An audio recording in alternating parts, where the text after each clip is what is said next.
Pessoal, muito boa noite. Agora, oficialmente, eu estava conversando nos bastidores para quem chegou um pouquinho antes, né? Com quem chegou um pouquinho antes, mas agora em definitivo, como diz o Galvão Bueno, né? Vamos começar o nosso treinamento. É muito bom, para mim é uma satisfação. Gosto de dizer isso sempre, quando a gente tem a oportunidade de encontrar tantos colegas assim, né? Numa sala, porque como assim uma satisfação é uma coisa para você? O que é que você ganha com isso? Olha, eu ganho a satisfação, como eu falei, de poder compartilhar essas ideias, né, que eu tenho e, de repente, multiplicar por meio de um monte de colegas como vocês, né, que estão aí assistindo e que fomentam o debate, né, e esse debate, quando se estende, né, em meio efetivamente técnico, ele acaba ganhando repercussões, e repercussões, né, normalmente muito positivas. Então, para mim é sempre um privilégio, né, conversando com vocês, estar encontrando vocês por aqui, reencontrando uma série de amigos também, é sempre muito agradável, tá? Muito obrigado de novo pelo tempo, né, que vocês estão dedicando aí para escutar esse cara falar, né, de novo. Espero que a gente saia daqui com algumas ideias, né, que podem, inclusive, ganhar repercussão amanhã mesmo, né, já lá na tua obra, talvez até em algumas tomadas de decisões, e outras ideias que talvez precisem ser amadurecidas, entendeu? Inclusive, infelizmente, talvez saiamos daqui com algumas preocupações, né, por que não dizer? Mas, enfim, é o cenário que a gente vive, trabalhamos com isso, né, e vamos enfrentar essa coisa toda, tá? Compartilhando, então, os slides, vamos falar sobre limites de carga no Brasil e seus impactos em custo de transporte. Pois bem, eu acho que aqui a gente tem um tema e uma limitação de tema, não é? Porque, de fato, existem alguns impactos, né, sobre esse limite de carga no Brasil. Impactos da ordem estrutural, né, porque, de fato, essas cargas totais, cargas distribuídas por eixo, eles solicitam o pavimento, solicitam a estrutura do pavimento, que tem que responder a essa intensidade, distribuir essa intensidade de carga a um nível que possa ser suportado pelo subleito, né, lá embaixo. Então, precisamos dimensionar o pavimento para que faça exatamente essa distribuição adequada de carga demandada por suporte de subleito que está lá embaixo. Enfim, esse é um dos impactos, mas um outro impacto, né, que a gente verifica, que se espelha nos limites de carga do Brasil, são os impactos sobre os custos dos nossos transportes. A grosso modo, né, só para a gente já abrir o tema, é evidente que quanto maior for o limite de carga permitido por caminhão que trafegue nessa rodovia, mais carga, né, normalmente esses caminhões podem trafegar em uma só viagem, o que faz com que os custos, né, desses transportes diminuam. Tá certo? Bom, é claro que isso tudo encontra limite na capacidade do próprio caminhão de trafegar e no limite em volume de suas carrocerias. Mas aí a gente vai falar isso já na sequência, ok? Então, é esse o tema que a gente escolheu e é um tema que é muito interessante, né? A gente falar de início, preliminarmente, porque me deu um trabalhinho, tá, pessoal? Eu vou ter que confessar para vocês. Eu estava com essa apresentação pronta, por exemplo, já tinha até subido para o Drive lá, para vocês baixarem essa apresentação. Camila estava com um link, eu tive que mandar um outro link para ela hoje, porque acordei com a notícia no Estadão, né, de que foi alterado a tolerância do limite de carga no Brasil, né? E aí há alguns cálculos que a gente vai fazer, como vocês já estão vendo no título da palestra, nós vamos tratar dos impactos em custo de transporte, e eu tive que refazer, né, todos esses cálculos aí, e subir uma palestra atualizada de ontem para hoje, não é? Justamente porque hoje saiu essa medida provisória que mexeu com essa base, e não só mexeu com essa base, como levantou uma bola para mexerem mais ainda. Vocês vão entender, né, no avanço dessa apresentação, que espero ser breve, não vou tomar muito tempo de vocês, mas o suficiente para a gente abordar de uma forma interessante esse tema todo.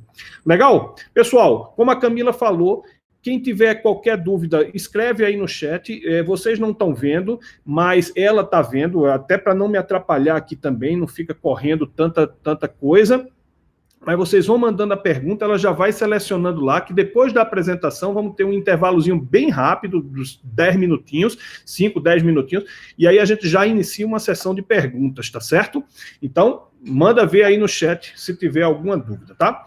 Vamos lá. Então, falando de carga por eixo, né? O que é que eu tenho que saber preliminarmente para entender até a legislação que eu vou trazer agora há pouco, com esses limites todos, tá? Pois bem, a gente tem que entender um pouquinho da suspensão, né? Então vocês têm que diferenciar, toda vez que for consultar, qual é o limite de carga por eixo de caminhão? Aí é o seguinte, amigo, depende muito do teu caminhão.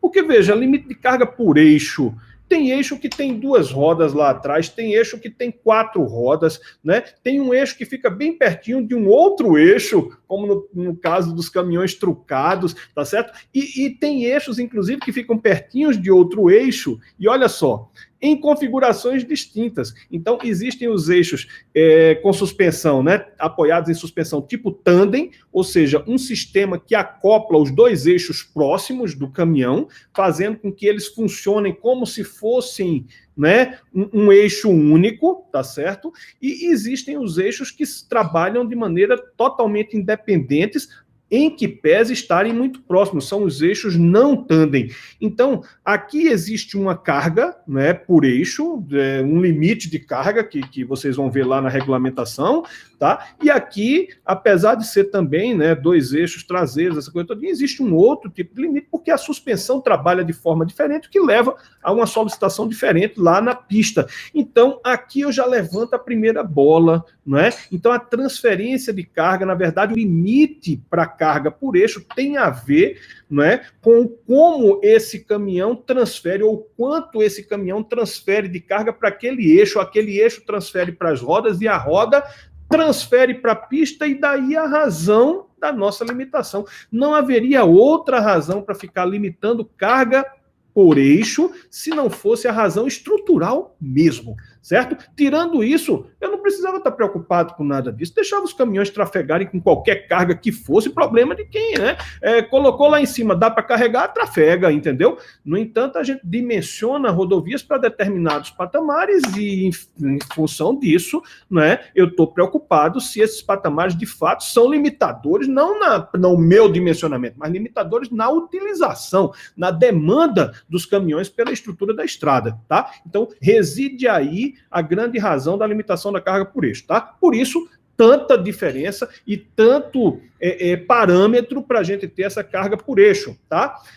Configuração do eixo, tá certo? Então, você tem, por exemplo, eixos de rodagem simples, né? E temos eixos de rodagem dupla, tá certo? Então, tudo isso vai levar, tá certo, como eu falei há pouco, a configurações diferentes, né, há limites, na verdade, diferentes estabelecidos lá nas normas. E que limites são esses? Né? Vamos dar uma passeada aí de maneira bem sintética, tá, pessoal? Porque se eu fosse abrir aqui, né, e falar de cada tipo de veículo que está lá, de cada configuração de eixo, de cada configuração de suspensão, não haveria nenhum sentido, né, na nossa conversa aqui. Esses dados detalhados vocês têm aí nas normas, eu vou citar quais são, então, enfim, procura aí ver com detalhe o caminhão que você tem em mente. Aqui eu vou tratar dos caminhões mais comuns para a gente, no caso da execução da obra, dada a limitação, ou seja, o enfoque do tema que a gente resolveu tratar aqui, tá?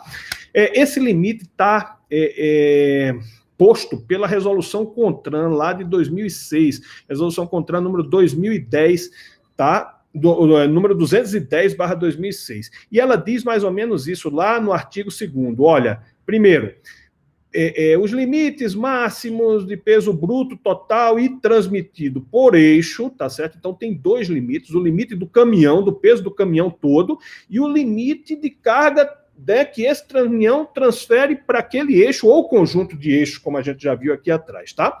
O peso bruto total, que é o chamado PBT, tá certo? Peso bruto total, ele deve ser, aí começa a resolução a trazer o PBT para vários tipos de caminhão, tá certo?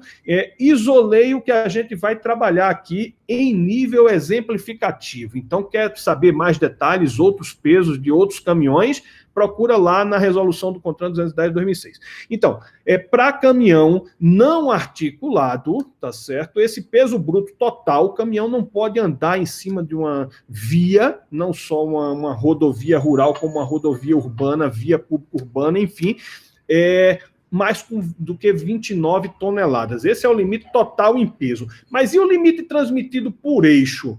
Aí, como eu falei, vai depender do tipo de eixo, do tipo de suspensão. Exemplificativamente, por isso que a resolução é longa, traz vários limites, exemplificativamente, né, num caminhão como esse aqui, o chamado caminhão toco, né, eixo traseiro simples, olha só, no eixo dianteiro, né, o limite estabelecido pela norma, por essa resolução, é 6 toneladas, tá? Está lá no artigo 2º, parágrafo 2º, só para vocês, né, terem a referência. No eixo traseiro, esse é o eixo que mais nos interessa, que é o que vai estar recebendo a maior parte da carga que você colocar no caminhão. Já adianto aqui que a carga que você vai colocar aqui, em torno de 90% fica no eixo traseiro, mas parte também é transferida lá para o eixo dianteiro, ok? Então, aqui onde está a minha preocupação, tanto que você já vê que as configurações, olha, 4 rodas. Por que 4 rodas? Para distribuir melhor a carga na pista, entendeu? Né? Maior suporte. Então, vamos lá. Artigo 2º, parágrafo 3º, 10 toneladas no eixo traseiro. Se a gente está com um caminhão trucado, né, o caminhão de duplo eixo traseiro, então, aqui, em sendo tandem, eu tendo a ligação, eu posso trabalhar com esse conjunto aqui em 17 toneladas, tá certo? Então, não a carga que está em cima do caminhão, mas a carga que está sendo transferida por eixo. Não esqueçam que o caminhão também tem seu peso próprio que vai mandar carga para o eixo, tá certo? Ou seja, o caminhão vazio está mandando carga por eixo, evidentemente. Então, no total, 17 toneladas, se eles estiverem com suspensão tipo tandem, normalmente é essa a configuração, tá? Ou se for caminhão com suspensão individual, né, não tandem, 15 toneladas são os limites e aqui são as referências. Legal. Bom, mas isso é o limite da resolução. Aí tem uma outra lei que puxa, inclusive, uma outra resolução que trata de algo muito próximo, que são as tolerâncias quanto a esses limites. Aí merece alguns destaques, algumas considerações. Deixa eu falar com vocês aqui, olhando é melhor. Aí as considerações é o seguinte, pessoal, tolerância. Porque, veja, é preciso ter uma tolerância. Você quer que o limite sejam aquelas 17 toneladas, não é isso?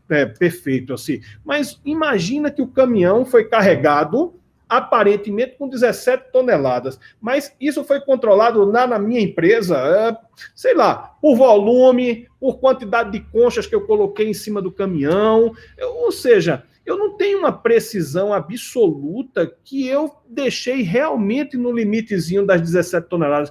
Pode ser que tenha passado alguma coisa, entendeu? Não por má fé, não por má fé, simplesmente pelo carregamento. Às vezes a coisa é até carregada e passa por uma balança, mas de repente uma balança não está pesando exatamente o que outra balança pesa. Então, convenham comigo, é muito necessário, de fato, a gente ter uma tolerância sobre a carga limitada. Isso aí é fato. Bom, aí a gente tem uma lei que diz que tolerância é essa, para evitar que um motorista de boa fé seja multado por conta dessa, passou 10 quilos, entendeu? Era 17 toneladas, você veio aqui, poxa, 17 toneladas e 10 quilos, vai tomar uma multa. Poxa, mas 10 quilos em 17 toneladas, qual é a tolerância para o guarda não multar? Opa, então vamos dizer qual é a tolerância. Mas entenda, a tolerância na acepção da coisa, ela não foi feita, não é criada para criar um novo limite de carga, certo? Tolerância é feita justamente por conta desses limitezinhos na hora do carregamento, imprecisão de balança, etc, etc, tá? O problema é que quando a gente traz tolerâncias, e as tolerâncias acabam ganhando percentuais, patamares mais elevados, que já começam a valer, então, como, na verdade, verdadeiramente, como ampliadores do próprio limite, entendeu? Então, quando eu falo de uma tolerância de 1%, 2%, 5%, né, é uma coisa. Quando minha tolerância vai para 10%, 12%, aí veja bem, a gente não está a falar bem de uma tolerância, né? Porque mesmo que eu esteja contando o peso por concha de material que eu estou carregando, né? Aproximação na medida, imprecisão de balança, o erro não chega num patamar desses. Então, quando a tolerância cresce, já começa a haver uma movimentação, pelo menos intuitiva, e isso é natural do ser humano, de querer subir na zebra, entendeu? É feita a pista de corrida, você tem a curva lá, tem o circuito que você tem que ficar e tem a zebra ali. Se você subir na zebra, você faz a curva com maior eficiência, né? Mas a zebra não foi feita para isso, senão seria pista, não seria zebra, né? Mas o cara que quer o limite, ele usa a zebra.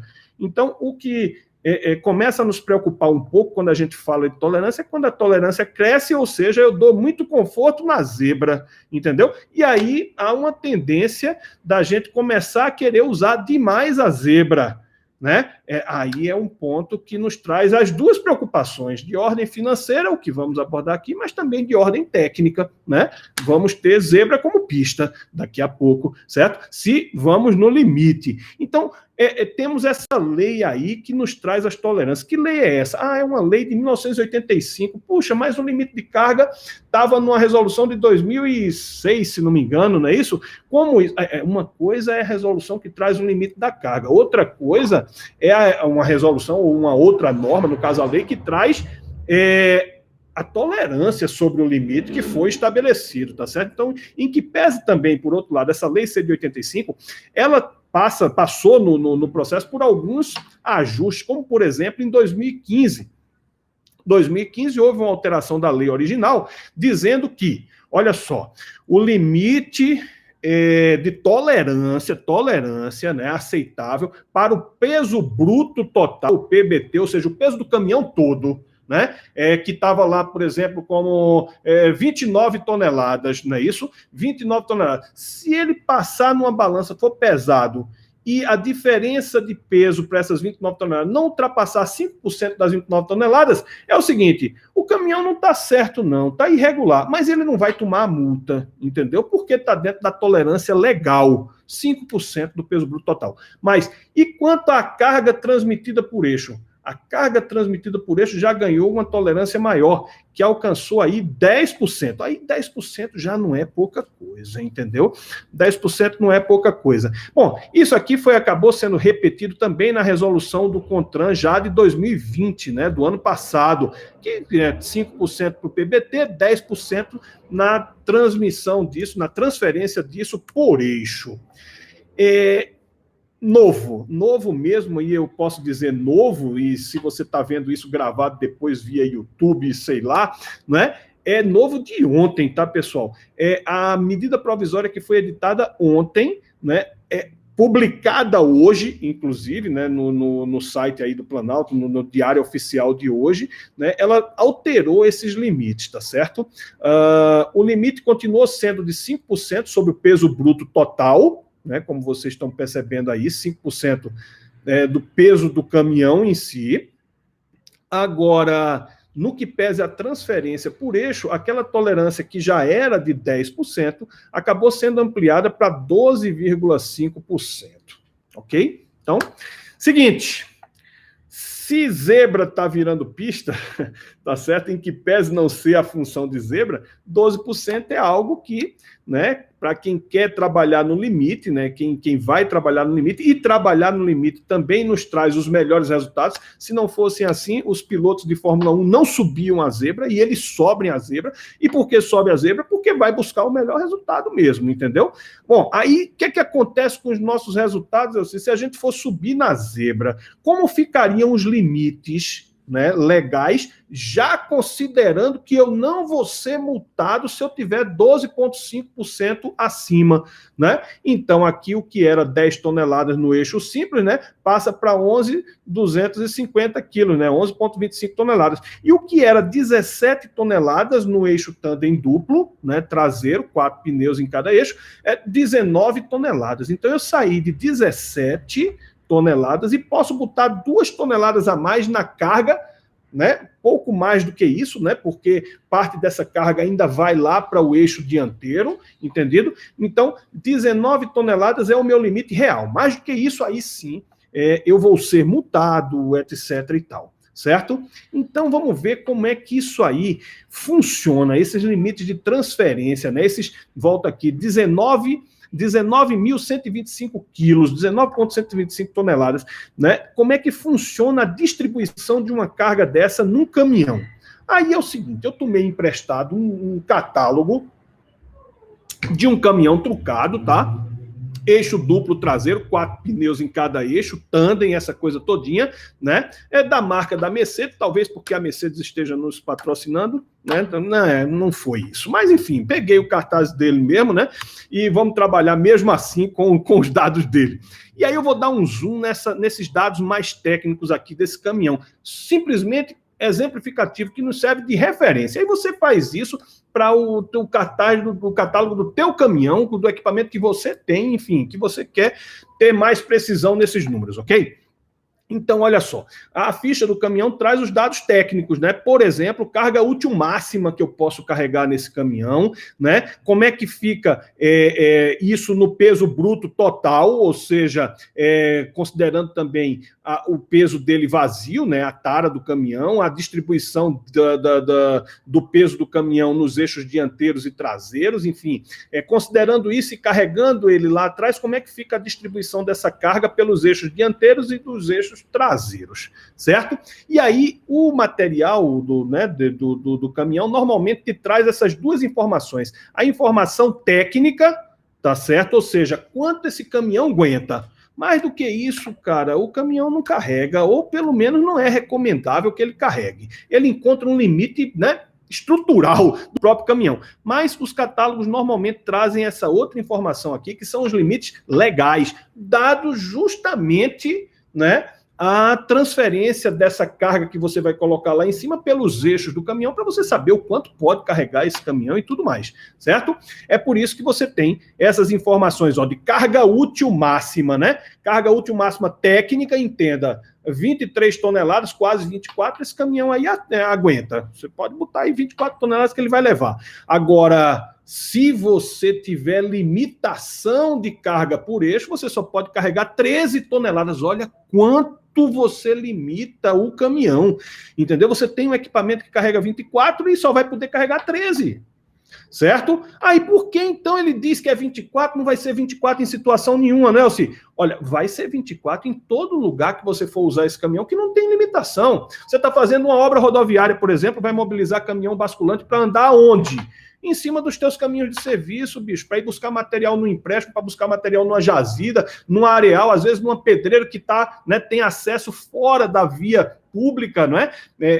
Federal, estadual, não, os teus caminhões que vão andar em caminho de serviço.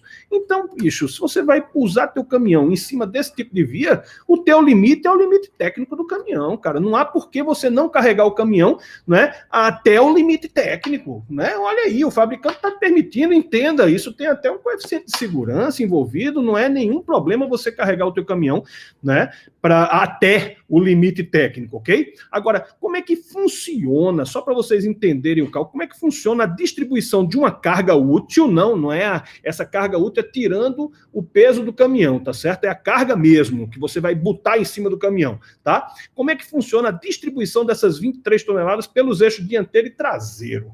Certo?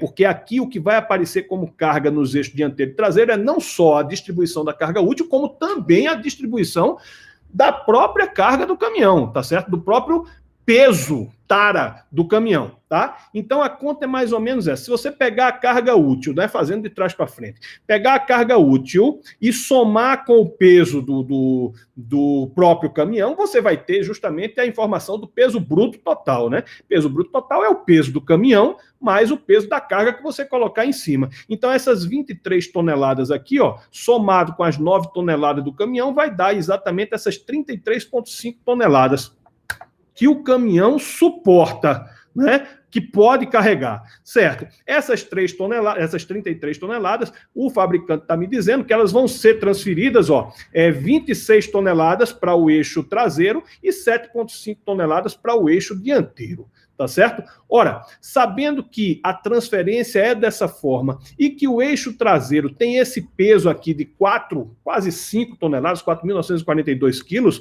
o que a gente percebe é que, fazendo a conta com os limites técnicos e fazendo a conta com os limites legais, a transferência da carga entre os eixos dianteiro e traseiro pode ser equacionada por isso aqui, né? Do jeito que eu estou colocando aqui, para esse caminhão, tá certo? Então você faz a mesma coisa para o outro modelo de caminhão.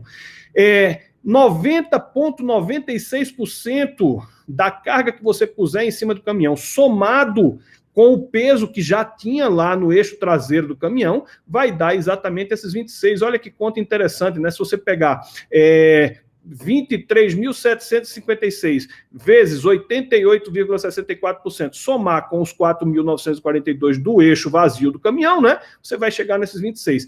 E se a conta é o limite técnico, essas 13 toneladas, multiplicadas não mais por 88, mas por 90,96, né? E somada com os 4.942 do vazio, né? Vai dar exatamente essas 17 toneladas. Pegando aqui, ó, 90,96, 88,64 e tirando uma média, a gente pode fazer uma conta com segurança dizendo que a transferência da carga útil para o eixo traseiro, ela vai ser de aproximadamente 90%. Então, 90% fica no próprio eixo traseiro e os outros 10%, né, seriam, por exemplo, transferidas lá para o eixo dianteiro, ok? Agora, o nosso dado, então, é esse. Já que eu entendi a distribuição de carga no meu caminhão, isso é importante você saber, né, em face dos desdobramentos que eu vou falar daqui a pouco, se eu tenho limite técnico, tá certo? Ou seja, caminhão andando em cima do caminhão de serviço, né? E esse caminhão pode ser carregado com 23 toneladas úteis, né? Ora, 23 toneladas de um material de primeira categoria, uma brita, uma areia, são materiais em que o DENIT estima, óbvio, estimativa, tá certo? Uma densidade de 1,5 toneladas em cada metro cúbico, você tem que essas 23 toneladas aqui equivaleriam a aproximadamente 16 metros cúbicos, ok? Ora, então, que caçamba eu vou colocar acoplada nesse caminhão aqui?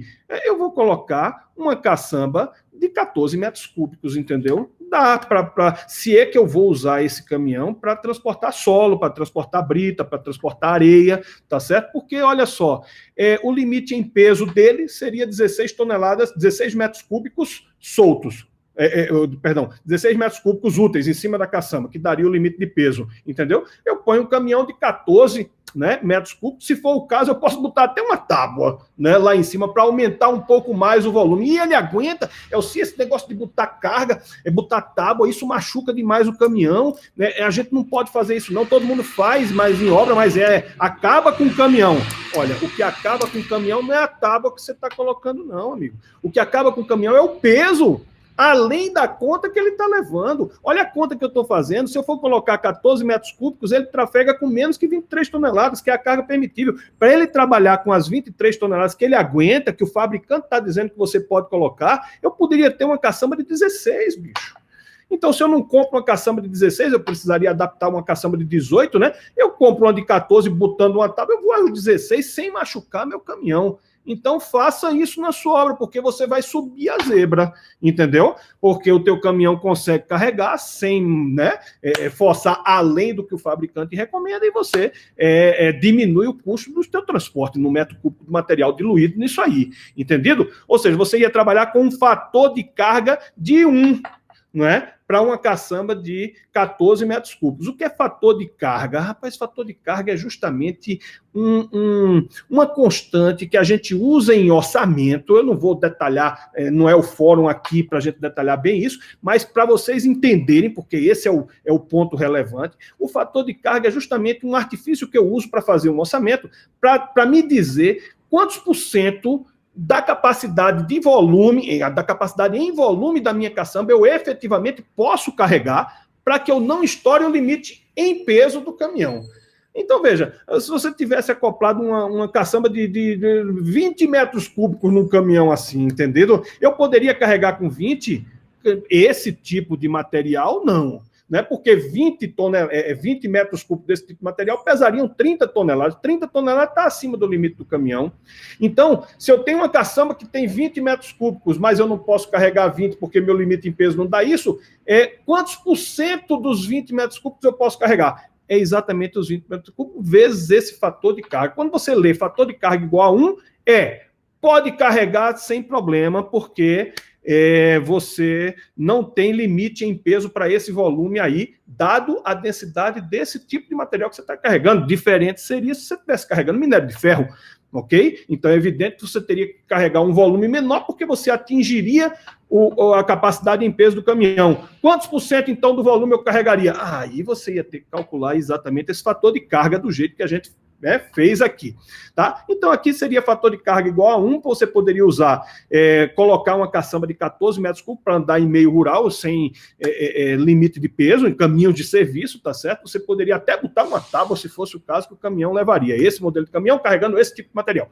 Mas, e se esse modelo de caminhão, com essa caçamba, eu fosse colocar em cima de uma obra para andar numa obra em meio urbano, ou não só meio urbano, às vezes meio rural, mas cujo trajeto do caminhão o obrigue a passar por uma rodovia que tem controle de carga, tá certo? Como é que ficaria essa minha conta? Aí eu vou encontrar a limitação técnica, né? É a limitação da carga por eixo. Eu vou fazer duas contas para vocês perceberem onde eu quero chegar aqui, tá? A primeira conta eu vou considerar como limitação técnica, a limitação do regulamento, né? Da norma, as 17 toneladas lá desse tipo de caminhão no conjunto de eixo traseiro, ok? Então o caminhão só pode 17, mas eu sei não é 17, é 19,125, porque tem a tolerância dos 12,5. Tem a zebra, né? Mas vamos calcular 17, como se não tivesse tolerância, tá certo? E vamos ver que custo isso daria. Porque 17 toneladas é o nosso limite, né? Enfim. 17 toneladas, segundo o fabricante, só permitiria uma carga de 13.256 quilos. Por quê? Porque 13.256, somado com o peso do caminhão, daria, então, 23 toneladas no peso bruto total, né? Que transferido para o eixo traseiro, né? O conjunto de eixo traseiro, daria as 17 toneladas, que é o limite, né, da tua norma, já que o teu caminhão vai trabalhar nessas condições de limitação. Bom, se eu só posso carregar esse caminhão com 13,256 toneladas e o tipo de material que eu estou botando em cima desse caminhão, ele tem uma densidade de 1,5 toneladas por metro cúbico, significa que essas 13 toneladas vão dar um volume de aproximadamente 9 metros cúbicos. Aí eu pergunto, adianta eu colocar num caminhão desse uma caçamba de 14 metros cúbicos? Olha, se você vai comprar um caminhão para trabalhar com esse tipo de obra, que tem esse tipo de limitação de carga por eixo, eu não te aconselharia, né, a colocar uma caçamba de 14 metros cúbicos em cima. Por quê? Porque ela é um pouco mais cara do que a caçamba de 10 metros cúbicos. Como você só vai poder carregar 9 metros cúbicos, para poder não transferir para o eixo uma carga maior do que a legalmente permitida, né? E não gaste dinheiro com uma caçamba de 14, compre uma caçamba de 10, porque ainda assim, se você tiver com a caçamba de 10, você vai ter um fator de carga de 0,9. Ou seja, como você só pode carregar 9 metros cúbicos na caçamba de 10, ou seja, apesar de ter espaço na tua caçamba, você não pode levar até o limite, porque você vai encontrar limitação no peso, né, transferido no eixo. Então você vai ter um fator de carga de 0,9, ou seja, 90% do volume da caçamba é o que você vai poder colocar lá em cima. Significa que uma viagem do teu caminhão, que você vai gastar aquela quantidade de combustível, aquele tempo, né, de hora produtiva de caminhão indo, voltando, além do tempo fixo, né, de carga, descarga, manobras, aquela coisa todinha, isso tudo para levar 10 metros cúbicos? Não, isso tudo para levar 9 metros cúbicos, entendeu? Ou seja, eu aumento um pouco o preço do metro cúbico transportado, porque eu vou diluir o custo da viagem de caminhão por apenas 9 metros cúbicos, ao invés de poder diluí-lo pelos 10, que seria a capacidade da minha caçamba. E essa de 14 já teria sido, né, para esse tipo de utilização do caminhão, descartada. Não vou fazer isso, entendeu? Vou gastar dinheiro à toa. Legal? Então, veja, fator de carga 0,9. Agora, e se eu considerar, né, as tolerâncias lá da Resolução 803 de 2020 e da lei, inclusive, que foi alterada lá, né? Ou seja, se o limite se o limite do eixo traseiro, ou seja, da transferência do conjunto de eixo traseiro, não for 17 toneladas, mas sim eu subir a zebra, não é? E transformar isso aqui nos 19.125 quilos, ou seja, 17 toneladas mais 12 agora, né? 12,5% que foi trazido pela medida provisória de ontem, entendeu? Vou colocar 12,5% aqui em cima, vou para 19 mil quilos. Aí eu vou fazer o inverso, entendeu? Eu quero calcular se eu posso chegar aqui com 19.125, qual vai ser a carga útil que eu vou colocar para que somada com esses 9.744, distribuída numa razão de 90% aqui para o eixo traseiro, eu chego em 19.125. Então, a conta é bem simples, tá certo? Então, como eu já adiantei lá atrás, eu vou pegar a média entre 88 e 90,96, enfim, né? Dá para a gente considerar 90 aqui, tá? E vou fazer essa conta, ó. A carga útil, que vai ficar nesse lugar, somada, né, a carga útil multiplicada pela distribuição para o eixo traseiro, né, 90% dela, somada com os 4.942, vai ter que dar, ou vai poder dar até 19.125 quilos. Então, quem vai ser essa carga útil aqui? Carga útil vai ser os 19.125, que é a tolerância total, né, da distribuição do eixo, subtraída de 4.942, dividido por 0,9, você vai ter aqui uma tolerância para carregar esse caminhão com 15 toneladas, não apenas com 13, entendeu? Você pode colocar 15 toneladas aí. Bom, que tipo de material você vai carregar? É solo, a gente está falando de obra rodoviária ou é brita, enfim, né? É um material que tem uma densidade de 1,5 toneladas em cada metro cúbico. Então, veja só, 15,759 toneladas, não é isso? Que é essa carga útil, dividida, não é? Por essa densidade aqui de 1,5 toneladas em cada metro cúbico, vai me dar 10,5 toneladas úteis. Já perceberam aqui? Olha só, se agora, usando a tolerância, eu posso carregar até 10,5 metros cúbicos em cima do meu caminhão, mesmo que ele vá trafegar em via urbana, entendeu? Em cima de rodovias pavimentadas, né? Aí já não me compensa ter a caçamba de 10 metros cúbicos atrás desse caminhão, porque eu poderia levar 10,5. Como a diferença de preço da caçamba de 10 para a caçamba de 14 não é relevante, né, no custo total do caminhão, claro que tem uma diferençazinha que se repercute, inclusive no custo horário, né, produtivo e improdutivo do caminhão, mas não é uma diferença tão considerável assim, já não é mais conveniente eu usar a caçamba de 10, entendeu? Porque senão eu só carrego 10, só cabe 10, entendeu? A menos que você ponha a tábua. Tem sempre, a tábua é sempre o socorro. Mas eu não vou fazer a conta com a tábua não, tá certo? Eu vou pegar uma caçamba de 14. Opa, mas não dá para botar 14, né, Alci? Só pode colocar 10,5. É por isso que o fator de carga eu estou calculando em 0,75, ou seja, é 10,5 dividido pelos 14. Entendeu? Ou seja, eu só posso carregar 75% desses 14 metros cúbicos. Isso vai limitar o meu carregamento se eu estou com uma caçamba de 14 metros cúbicos. Vai limitar efetivamente, né? Vai aumentar um pouco o custo dessa minha viagem. Eu poderia levar 14 metros cúbicos numa viagem, só vou levar 10,5. Mas vou levar os 10,5, né? Ou seja, qual vai ser o meu custo? Eu tenho que calcular o meu custo, considerando agora um caminhão de 14 metros cúbicos de caçamba lá atrás, só que com a limitação, né, de enchimento de 75%, ok? Vamos calcular esses custos? Vamos calcular esses custos. Como é que fica? Bom, para calcular o impacto, né, da mudança de qualquer variável que interfira nos teus custos de escavação, de transporte, numa composição, é necessário eu ter a memória de cálculo dessa composição. Vocês sabem disso, né? A memória de cálculo de uma composição, né, no sistema do ciclo, é a produção de equipe mecânica, tá certo? Então, existe uma produção de equipe mecânica na qual eu coloco as variáveis que interferem no custo de cada um dos equipamentos.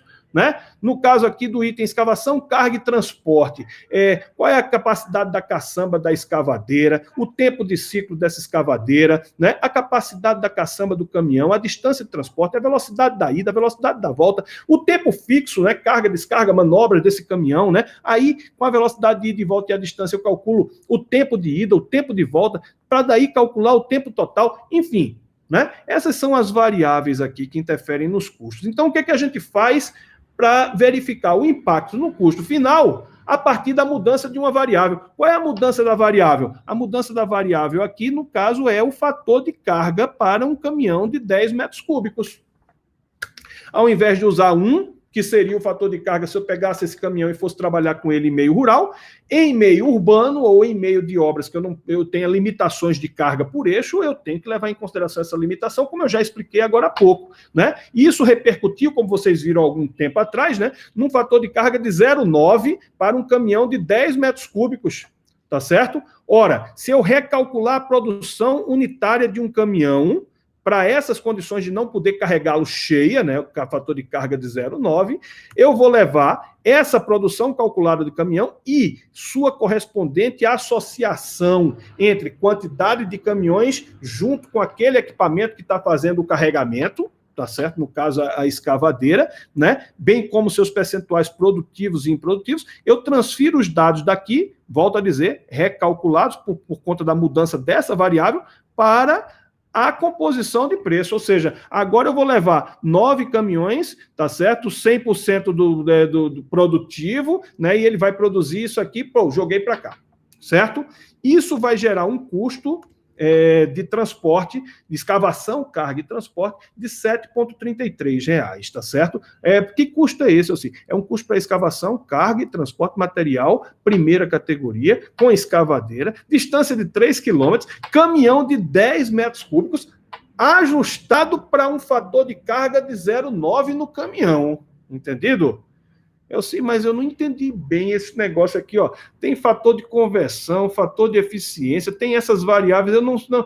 Aí é uma questão de fórum só. Eu vou te convidar, né, depois para a gente fazer um treinamento sobre orçamento, tá certo? Aí no treinamento de orçamento a gente destrincha cada passo a passo desses cálculos aqui para a gente transferir os dados precisos para uma composição. E se você precisar na tua obra ou no teu orçamento, onde quer que seja, alterar ou calcular o impacto em face da alteração de qualquer variável que interfere no custo, você altera aqui, e vai saber exatamente o que transferir com precisão para a composição de preço, né? Num outro fórum, né? Mas por enquanto eu posso te garantir, né, se você me aceitar como fiador, que esse impacto aqui de 0,9 me daria um preço de R$ 7,33 para esse serviço. Ou seja, se eu estivesse usando a norma e o limite legal de 17 toneladas lá no eixo traseiro, eu optaria por um caminhão de 10 metros cúbicos carregando 90%, isso me daria o custo da escavação, carga e transporte a R$ 7,33.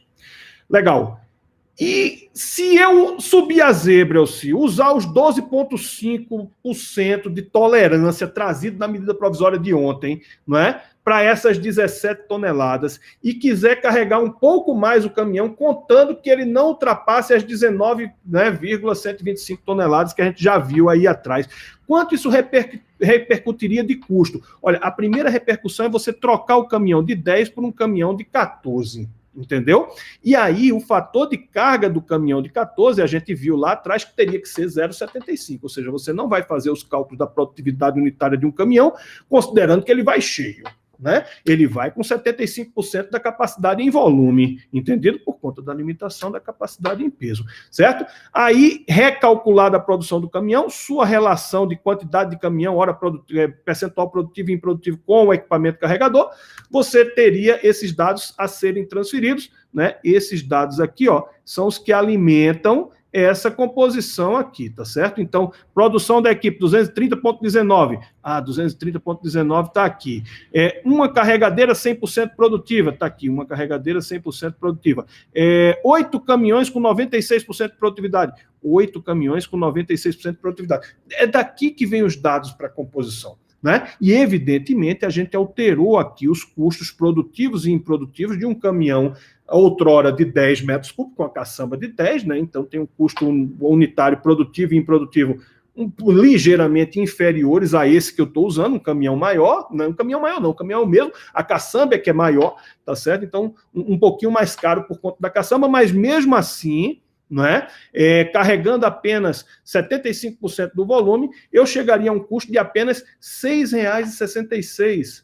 Olha só, eu tinha um custo de quanto? Deixa eu voltar lá, era 7,33 e de repente eu estou com um custo agora de 6,66 porque subi a zebra, né? Fui no limite da tolerância trazida na norma, na medida provisória. E isso impactou os meus custos em 9%. Aí é aquela coisa, né, bicho? Subir na zebra tem suas vantagens. Você se arrisca a uma fiscalização e eventualmente ser multado se você passar um grama, entendido? Mas, enfim, né? São 12% que você pode colocar a mais, né, ali na carga, e isso vai reduzir quase 10% no custo, não é nem do transporte, porque se fosse o custo do transporte, se eu fosse calcular somente com o custo do transporte, reduziria mais ainda. Eu estou diluindo isso no custo da escavação, inclusive, né? Escavação, carga e transporte, né? Então o impacto no transporte, propriamente dito, seria até maior do que esses 10% aí, tá certo? Aí, cara, eu estava, né, fechando a apresentação para trazer para vocês, né, e, né, já sabia, né, que o governo estava trabalhando nessa medida provisória, né, mas não tinha saído a medida provisória, né. Eu tinha essa notícia, por exemplo, aqui, tá certo?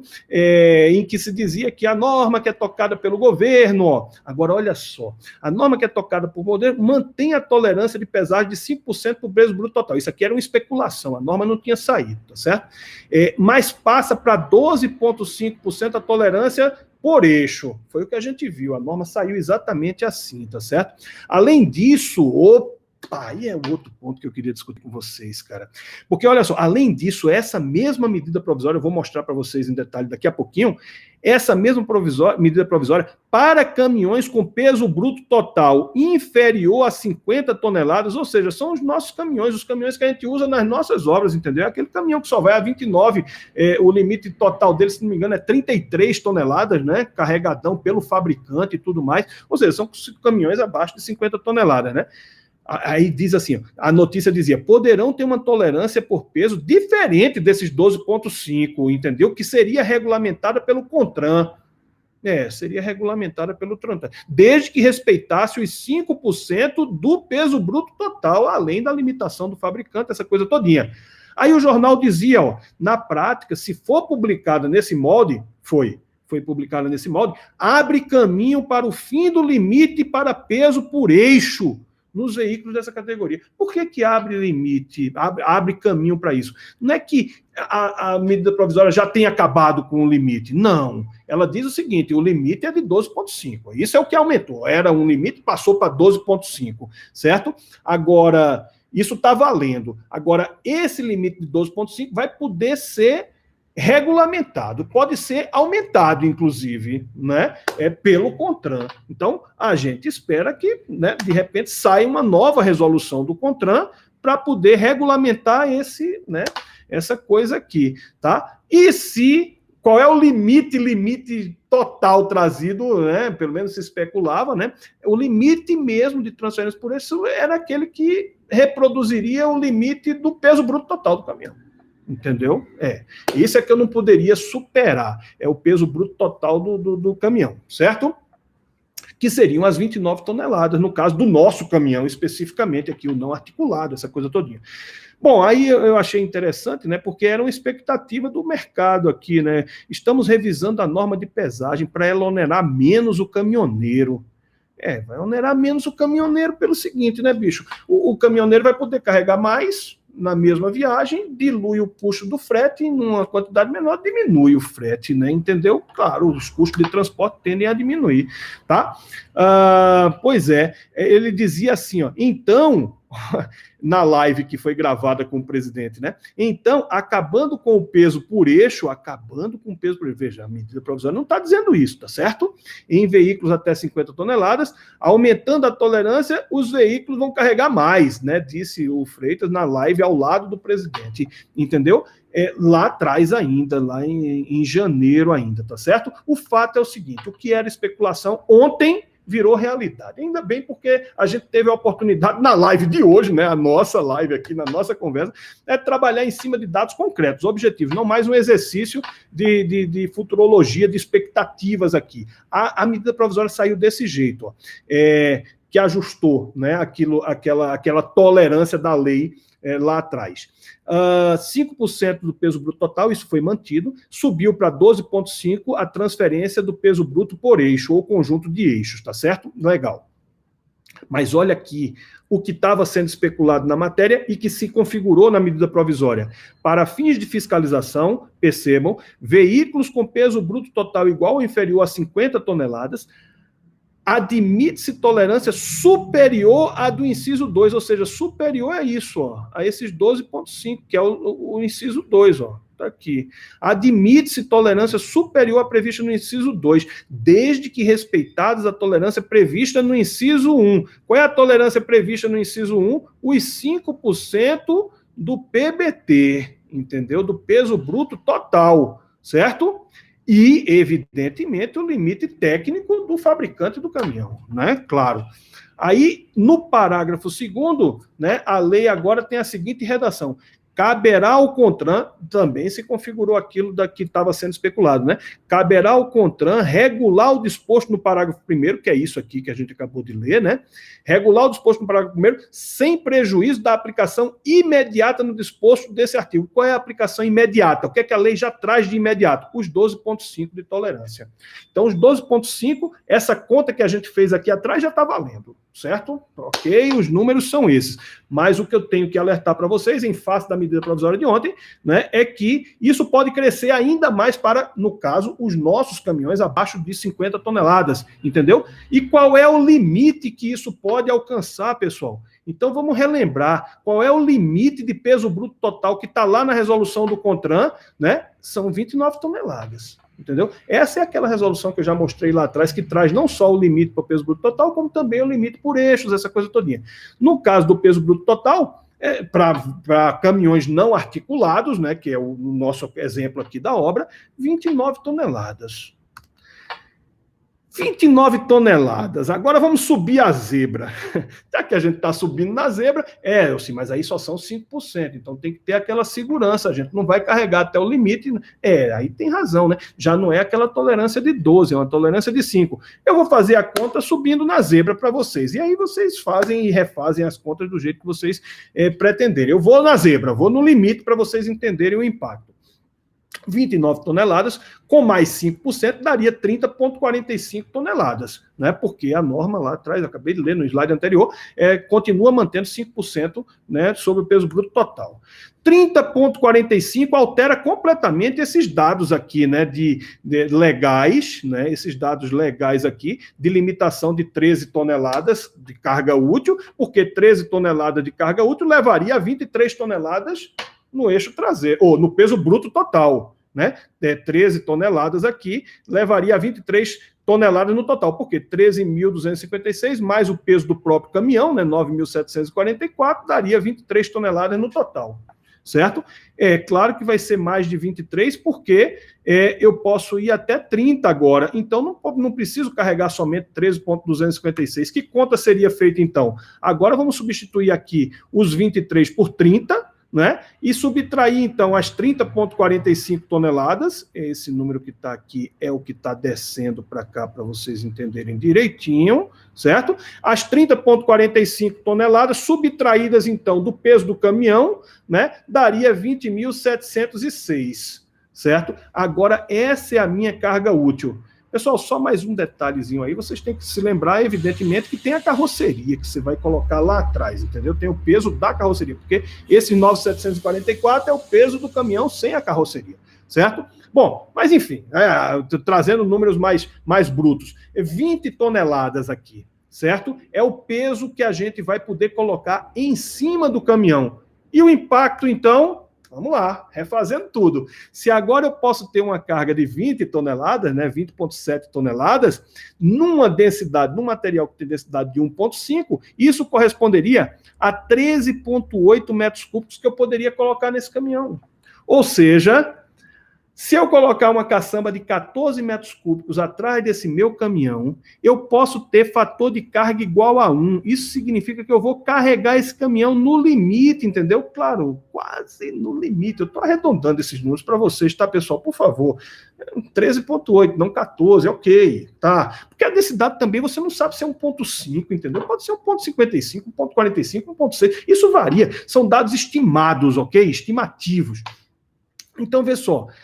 Assim, voltando para o lance do exemplificativo, eu poderia carregar no limite um caminhão com caçamba de 14 metros cúbicos para usar em meio urbano.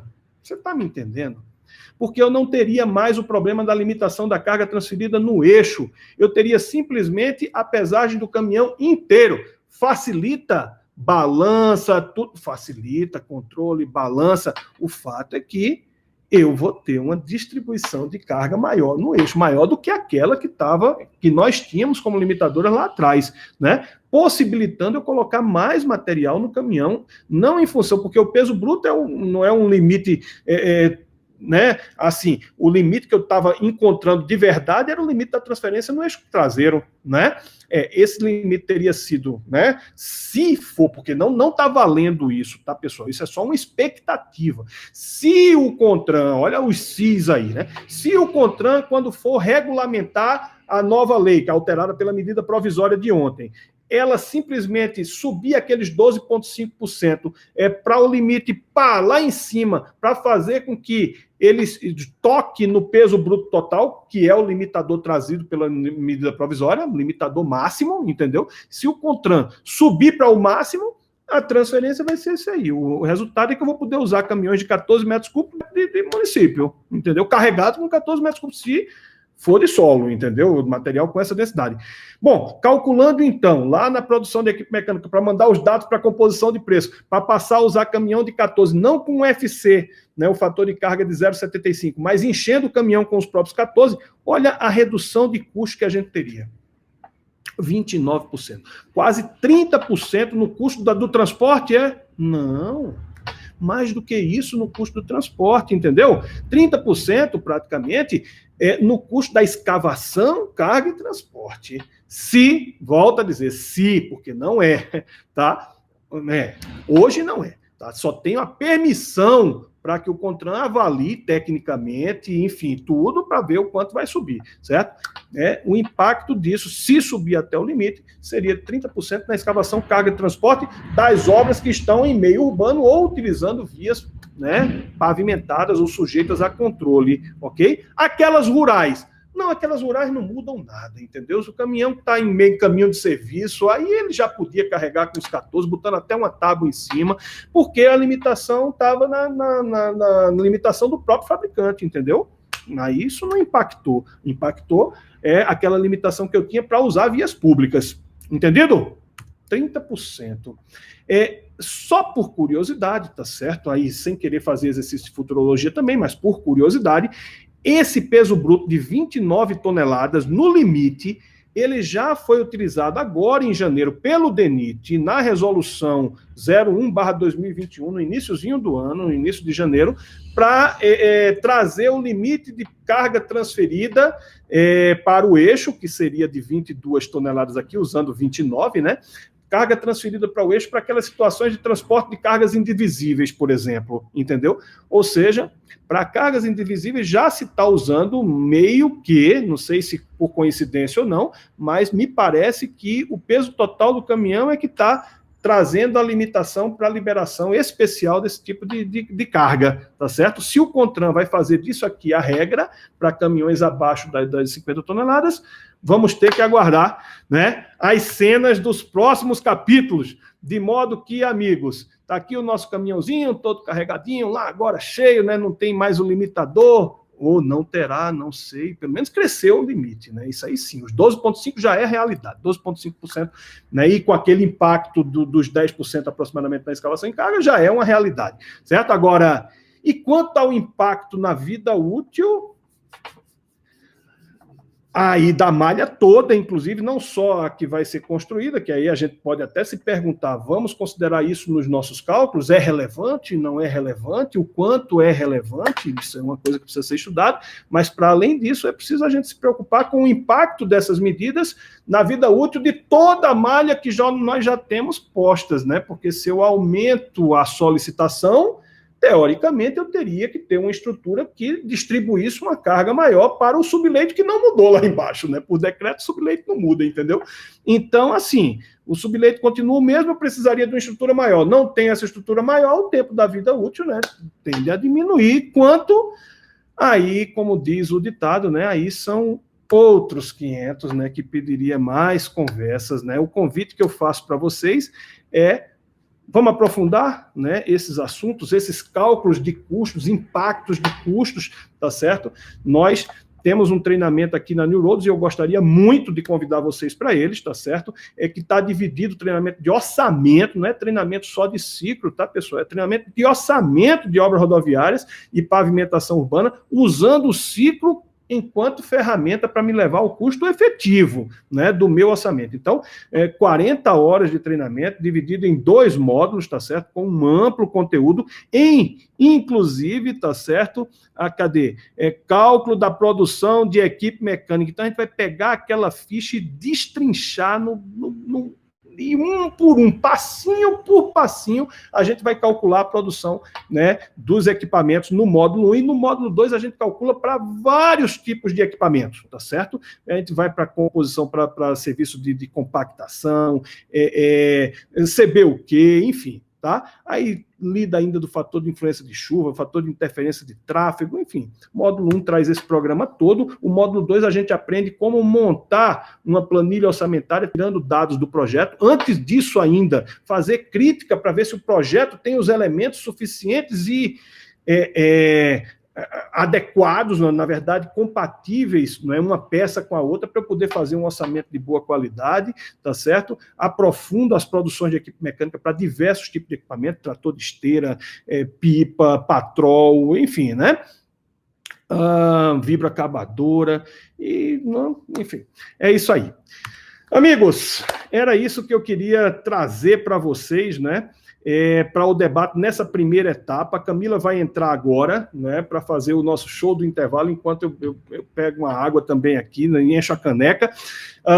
E a gente volta já na imediata sequência para ver o que é que vocês estão perguntando aí no chat. Eu estou vendo que tem um monte de coisinha aqui no vermelho aqui no chat. Então, a gente volta para debater um pouquinho. Tá certo, Camila? Você está por aí? Podemos ir para as perguntas, professor? Vamos lá, vamos lá. A primeira pergunta é do Paulo.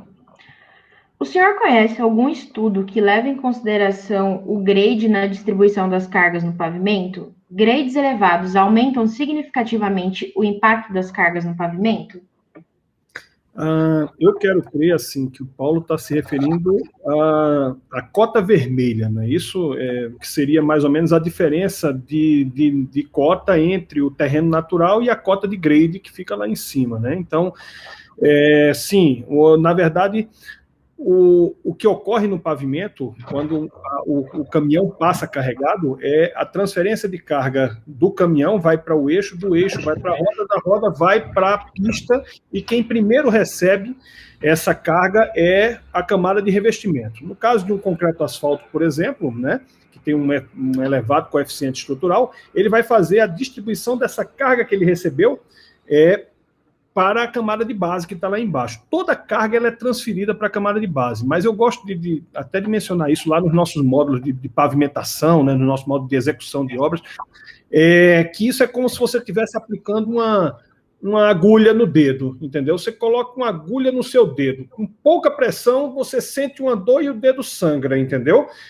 Se você pegar a mesma força, a mesma agulha e aplicar, né, no seu dedo, só que protegido por uma lâmina de vidro, por exemplo, ou de papel que seja, você percebe que não sente tanta dor no dedo. Apesar da carga ser a mesma, houve, na verdade, pelo papel, pelo vidro, uma distribuição de carga. Aquela carga que o revestimento recebeu num pontozinho, né, o pneu na pista, ela foi transferida para uma área maior. Aí a carga por centímetro quadrado acaba sendo menor, tá certo? Que é sentida na camada de base. E aí, Paulo, essa transferência vai se dar ao infinito, entendeu? Da camada de base para a subbase, para o subleito, e quanto maior você tem razão, maior for a espessura de aterro, por exemplo, das camadas totais de aterro, maior vai ser a distribuição. Olha, vai chegar um momento que se tiver um ovo de galinha deitado lá embaixo, passar uma carreta com excesso de carga, para não fugir o nosso tema, né, ele não vai ter força suficiente, não vai ter pressão suficiente para quebrar o ovo que está lá embaixo, entendeu? Dada a distribuição de carga sempre crescente que vai se ter aí. Agora, estudo para levar esse número, o que a gente tem, né, de objetivo nisso são números assim, acima de 2 metros, a transferência já é bastante elevada, então a própria norma brasileira já permite, por exemplo, que no desmatamento de uma área que vai ter aterro superior a 2 metros, não precisa fazer o destocamento, entendeu? Coisas do tipo, né? Para além disso, aí tem que ver, né, a distribuição, levando em consideração também o tipo do material que está sendo colocado nessas camadas. O que é fato e pode ser trazido, como o Paulo está dizendo, é que há sim uma distribuição de carga sempre constante, né? Mas se preocupe durante a execução também, e por outro lado, né, e eu digo isso nos módulos de terraplenagem, né, dos nossos treinamentos, que cuidado não com a distribuição do pavimento pronto, né, mas durante a execução. Então não pense que você pode começar, por exemplo, é evidente que ninguém tem isso em mente, né, mas só para deixar registrado, não tem como fazer um aterro em cima de um solo mole, por exemplo, em que pese você querer colocar 30 metros de aterro em cima, você vai transferindo o problema camada por camada até chegar lá em cima. Então, né, não é o caso. Tem que se executar bem todas as camadas, mas depois de pronto o pavimento, a carga que vem de cima para baixo, ela vai ter essa distribuição. Próxima pergunta é do Epitácio. Professor, mas se a lei vai no limite de 12,5% no eixo traseiro e no limite legal do eixo dianteiro, ele não incorre em excesso de PBT? O que seria PBT? É o peso bruto total. Ele se livra de excesso por eixo, mas ficaria no PBT? Exatamente. Porque o PBT, o peso bruto total, só tem uma tolerância de 5%. O que está levando a tolerância de 12,5% hoje, né, com a medida provisória de ontem, é a transferência da carga por eixo ou conjunto de eixos, tá certo? Sobe bastante. O que está acontecendo na prática mesmo, né, pelo menos nos caminhões que a gente lida nas obras e tudo mais, é que o limite do peso bruto total, ele é superior, por exemplo, àquela transferência para o eixo. Então, o que estava nos limitando nas obras não era o peso bruto total, o que estava nos limitando mesmo, a ponto de nos fazer diminuir as cargas nos caminhões, era a transferência por eixo. Né? Se eu tiro esse primeiro limitador e fico somente com o segundo, esse segundo está superior, como a gente viu nos cálculos, né, ao que era a transferência por eixo, por conta daquela distribuição de cargas, como eu demonstrei lá atrás, né, nos slides. Então, acabou que, né, eliminando essa transferência por eixo, eu fiquei com um conforto maior, a ponto de poder ter uma carga útil superior. Mas veja, isso não acabou ainda, só para sublinhar, tá? O que há é a possibilidade do CONTRAN, por intermédio de uma nova resolução, suspender, na verdade, subir aquele limite de 12,5, né? Não podendo ultrapassar o PBT, entendeu? Mas não é realidade hoje, há né, simplesmente um campo aberto. A próxima pergunta é do Cássio. Esse limite de 29 toneladas é para qualquer caminhão que não seja articulado? Para caminhão não articulado, mas eu te convido, Cássio, a dar uma olhada no original mesmo da legislação. Você vai ver que o peso bruto, tá certo, ele tem para vários tipos de caminhão, tá certo? Os não articulados, os semi-reboques, com várias configurações. Então, dá uma olhada lá. Mas os não articulados 29 toneladas. Eu vou puxar um salvo engano só para ficar tranquilo aqui, tá, Cássio? Mas é isso aí. Dá uma olhadinha com mais detalhes lá na lei que você vai ter as respostas. E só, Ivan Volter, você colocou aqui, eu entendi muito bem, entendeu, Ivan, o que você está escrevendo? Força dos caminhoneiros versus engenheiros. Porque há uma preocupação em redução de custo de carga de transporte, por um lado, né, o lado dos caminhoneiros, diminuição de fretes e custos, né, e do outro há uma preocupação técnica também dos engenheiros, entendeu? De não deixar essa carga subir para não prejudicar a vida útil da malha existente. Mas entendo, também é uma preocupação de engenheiro fazer com que os custos reduzam, né, os custos de transporte. Agora a gente tem que ver até onde a gente pode ir, né? Então não vamos só, não pode subir. De repente vamos analisar com o devido cuidado para saber eventualmente até onde a gente pode ir, até onde é seguro, entendido? Aí sim estamos pegando o engenheiro na acepção completa, né? De grande guardião da técnica, da qualidade final do produto, mas também um grande perseguidor dos menores custos de infraestrutura no nosso país, né? Mas eu entendi exatamente o que você quis dizer, Ivan. Próxima pergunta é da Ataslina. Existe alguma movimentação do poder público para amparar as mudanças no que diz respeito à manutenção da malha existente?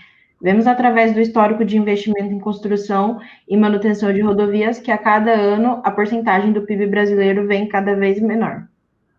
É verdade. Olha, acho que em 2007, 2009, por aí, o Banco Mundial fez um estudo, publicou um estudo, e que ele estimava, né, que países como o Brasil, por exemplo, precisariam investir algo em torno de 5% do PIB em infraestrutura de transporte para ter níveis de crescimento equivalentes aos países como China, os países em franco desenvolvimento, entendeu? E de lá para cá o que se viu foi o pico em 2014, talvez por conta das obras da Copa do Mundo, essa coisa toda, né? E onde a gente conseguiu bater 1% do PIB, né, em infraestrutura. De lá para cá, esse 1% que deu PIB, de pico em 2014 só despenca, né? Eu não tenho os números mais recentes em mente, mas é algo em torno de 0,2%, 0,3% do PIB, que é um patamar baixíssimo até para países que já têm a infraestrutura pronta, entendeu? E continuam investindo em manutenção, em melhoria, em aumento, inclusive, dessa infraestrutura que aparentemente já está pronta. Imagine para um país como o nosso, que temos toda a infraestrutura para construir. Estamos engateando ainda no modo ferroviário até, né? E estamos investindo esses percentuais. Espero que alguns números sejam trazidos à ponta do lápis, entendeu?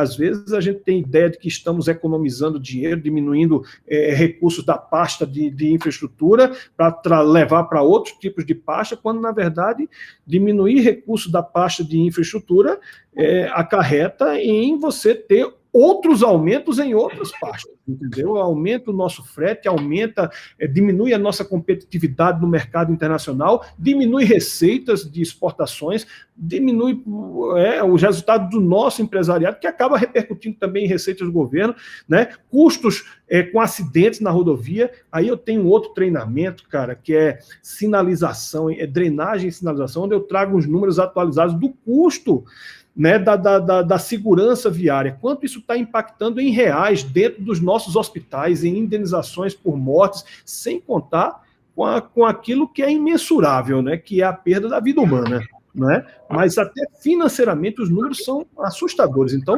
essa coisa de manter baixo para talvez não termos dinheiro para isso, a gente acaba gastando mais dinheiro em outro ponto.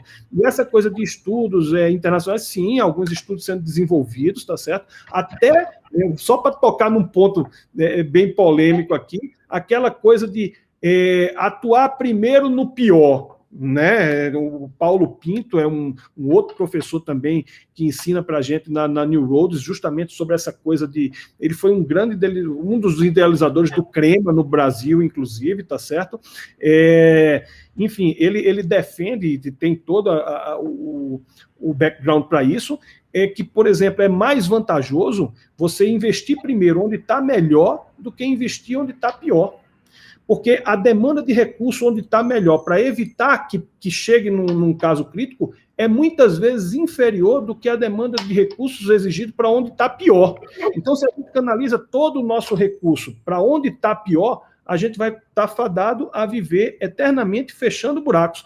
ao invés, e aí já trago as minhas observações num estudo paralelo que a gente tem também, a gente vai estar evitando de fechar a fábrica de buracos. Então, esse é um dos grandes problemas, né, que a gente tem, investir no tapa-buraco e investir nada, ou pouco, né, melhor dizendo, fechando a fábrica. É preciso primeiro fechar a fábrica de buracos. Professora, se o senhor tem alguma consideração final para deixar aqui para os colegas? Camila, obrigado. Obrigado a todo mundo, tá certo? Como eu falei de início, é um privilégio poder multiplicar essas percepções, multiplicar essas ideias. Acredito que vocês, a partir daí, vão multiplicar para outros tantos, e a gente vai ter, como um outro colega citou há pouco, um debate, né? Porque essas medidas que foram tomadas agora, e bem recentemente, no caso ontem, né, eles trazem impactos de diferença em natureza. A gente abordou, dado ao tempo, num determinado impacto, que foi o financeiro, mas tem um impacto técnico igualmente relevante, ou talvez até mais relevante, certamente, do que isso, que precisa também ser discutido, precisa ser trazido à ponta do lápis, não em forma de suposições do tipo, aumentou isso, vamos acabar com a nossa malha. Em quanto tempo? E enquanto, por outro lado, nós vamos economizar em custos de fretes e tudo mais. Tudo precisa ser equacionado. Eu gosto de botar na ponta de lápis antes de tirar minhas conclusões. Então, todo esse tema, ele é fascinante no sentido de nos chamar a atenção à conta que precisa ser feita, né?